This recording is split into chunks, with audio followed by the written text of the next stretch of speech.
edhe njerë për kohën. Ndërkaq nga kjo bisedë me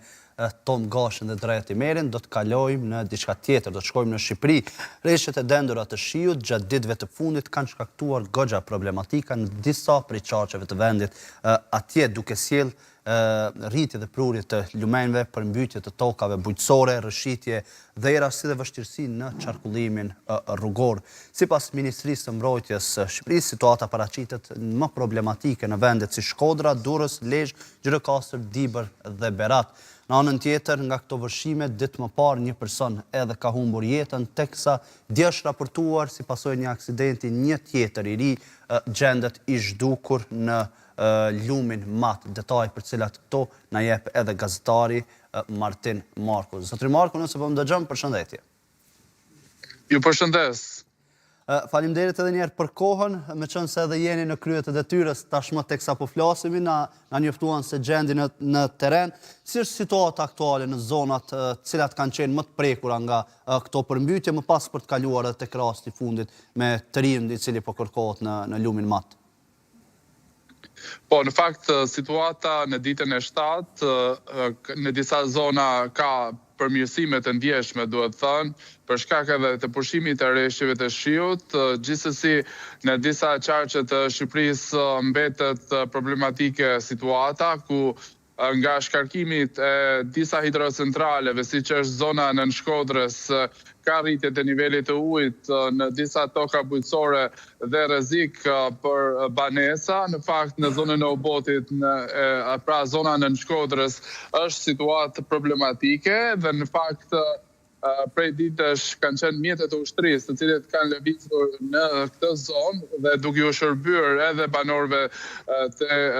kësaj zone dhe sigurisht gjatë ditës së sotme në fakt kanë nisur të qarkullojnë edhe varkat e ushtrisë. Gjithsesi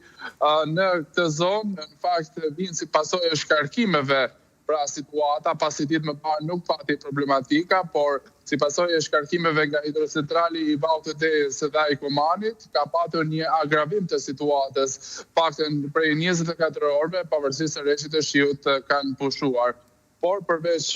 zonës së Nën Shkodrës, tashmë në qarkun e Lezhës ka një përmirësim të dukshëm të sipërfaqeve të tokave bujqësore, të cilat kanë qenë të përmbytura për gjatë këtyre 7 ditëve, pra prej një jave, ku dhe ka patur edhe banesa të përmbytura, pra të rrethuar nga një prezencë e lartë të ujit. Dhe tashmë mund të themi që Lezhë e ka kaluar disi situatën dhe nuk ka problematika të shumta, por është Durrësi, është Gjirokastra, është Lushnja gjatë ditës së sotme, që ka sipërfaqe të tëra.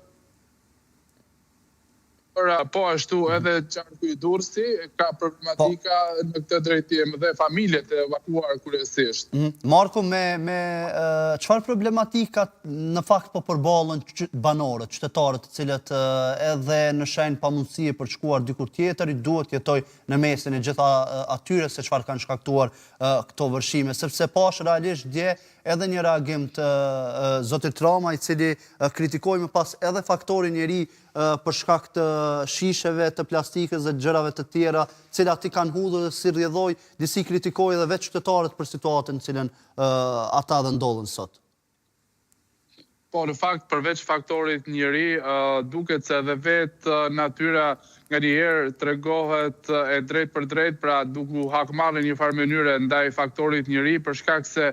siç e dim, në shumë zona në fakt janë bërë disa ndërtime apo mbyllja kolektorëve, kanaleve kryesore, urave të cilat janë bërë mbi këto kolektor, kanë sjellë situata të cilat në fakt duket se kanë shkaktuar dhe këto përmbytje. Edhe përveç kolektorëve të cilat janë bllokuar dhe ndërtimeve të bëra pa kriter, qoftë në tokat bujqësore dhe duke bllokuar edhe më pas kanalet kryesore, janë edhe mbetjet e ndryshme të cilat hidhen në lumen dhe faktori natyra në fakt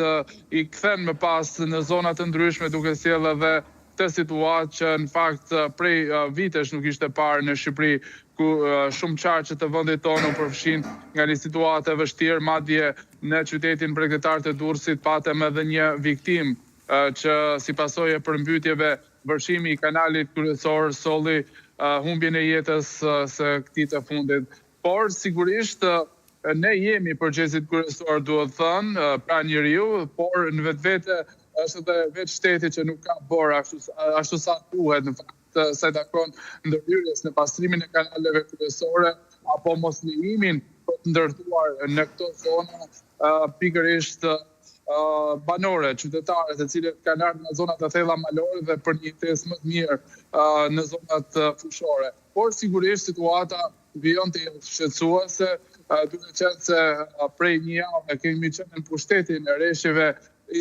intensive, duhet thënë, por sigurisht faktori njeri mbetet shqetësues për shkak se